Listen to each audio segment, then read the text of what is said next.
we abhor any possibility of being inauthentic. And that makes us inauthentic about being inauthentic. So we are essentially a cover-up for our own inauthenticity. That's what prompts Heidegger to talk about the need for violence. The need to break through this inauthenticity about our own inauthenticity. So that maybe what we'll accomplish tonight, the possibility is that at least we can come to some degree of authenticity about our inauthenticity. Now that's going to be very strange for most of the people in this room. Because the first thing you and I want to do when we find out something's wrong is fix it. That's that listening for solutions. That's that listening for getting better. That's that interpretation, that commitment about looking good. So I'm inviting you tonight to hold off on solving the problem of your own inauthenticity.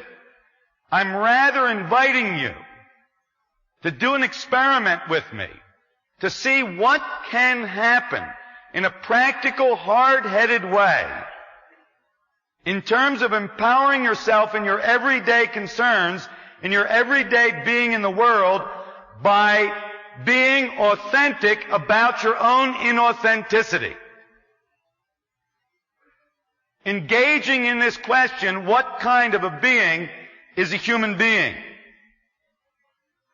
I'm inviting you tonight to give yourself permission to be with your own inauthenticity. Because the beginning of this evening is really devoted to coming to an authenticity about our own inauthenticity.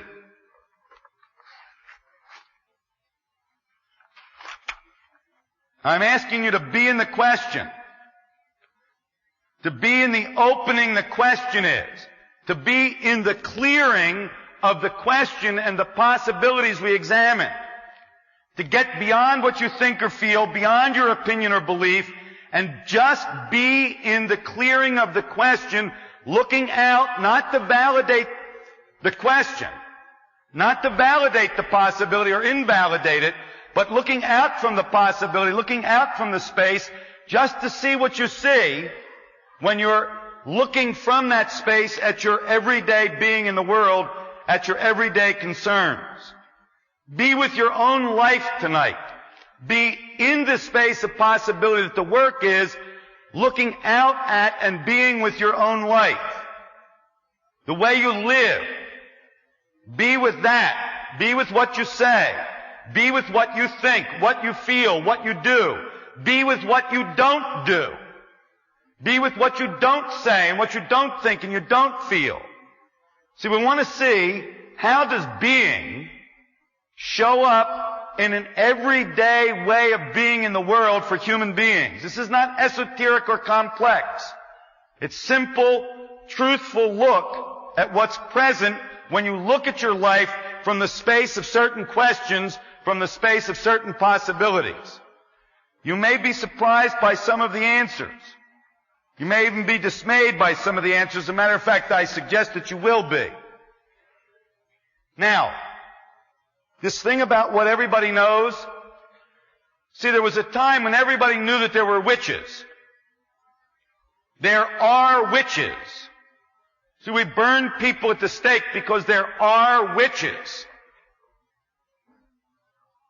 Lots of very terrible things have happened in our civilization and our society because of certain things which are so.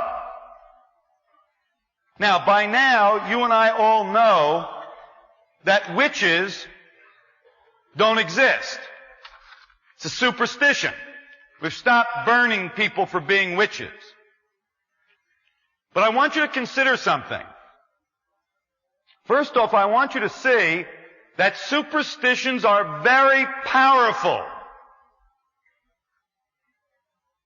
And they're only powerful, superstitions are only powerful when they're not superstitions. You see, if I say that a black cat walking in front of me is bad luck, the black cat as an is will determine my behavior. That's real power. Or more accurately, that's real force.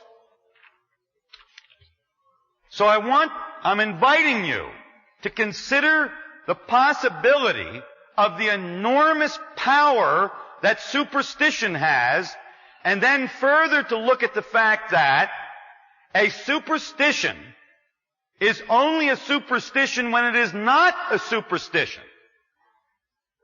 A superstition is only a superstition when it's an is. The black cat walking in front of me is bad luck. And all of those things in my life which are so determine the conduct of my life. Not only the conduct of my life, but in many ways the quality of my life. But suppose you don't say, more accurately, you aren't that black cats are bad luck, and you aren't even that black cats are thought to be bad luck, but who you are is black cats being bad luck's a superstition.